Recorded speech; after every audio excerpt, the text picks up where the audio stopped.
Rennes Métropole, la ville de Bru et l'AFCA vous présentent la 20e édition du Festival national du film d'animation.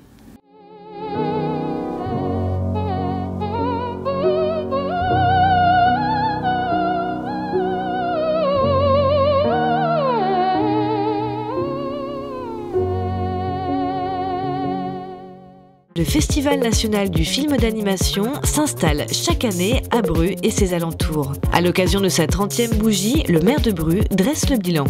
Un festival, il met 3-4 ans à se mettre en place. Au début, on s'est dit comment ça va se passer. Nous, on avait mis une condition à l'AFCA. On avait dit il faut que ce soit Bru qui entre en festival, que ce ne soit pas simplement des pros ou des passionnés qui débarquent, mais qu'il y ait vraiment une rencontre avec les habitants. Ça, c'était un de nos objectifs. Et on a pu le mesurer au tout début, en lançant cette idée d'accueil des réalisateurs et des professionnels chez des gens. Et puis cette équipe de bénévoles, puisque cette année encore, il y a presque une centaine de bénévoles qui sont, pour une très grande part, des Brusois, qui vivent au rythme de ce festival, et qui sont un petit peu pour nous l'emblème de cette rencontre entre la ville et le cinéma.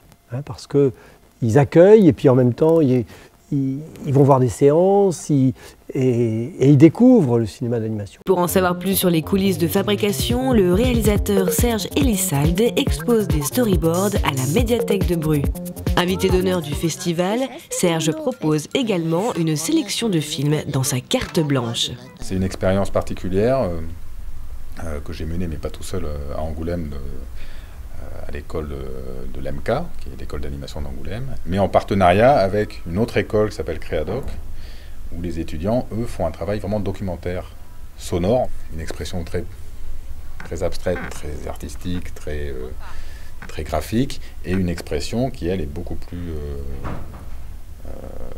resserrée, qui est très respectueuse de la réalité. On ne voit pas la souffrance que j'ai eue. Je mets mon armure et personne ne voit l'intérieur de ce que j'ai pu souffrir. C'est ce mariage des deux qui donne des films d'animation qui, pour moi, sont très intéressants.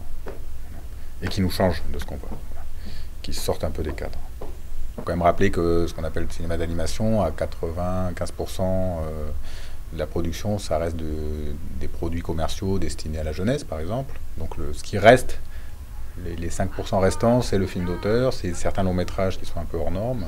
Pour moi, la mission du cinéma tout court, que ce soit de l'animation ou pas, c'est quand même de parler de la société, de parler de ce qu'on connaît, de sa vie, de témoigner de quelque chose.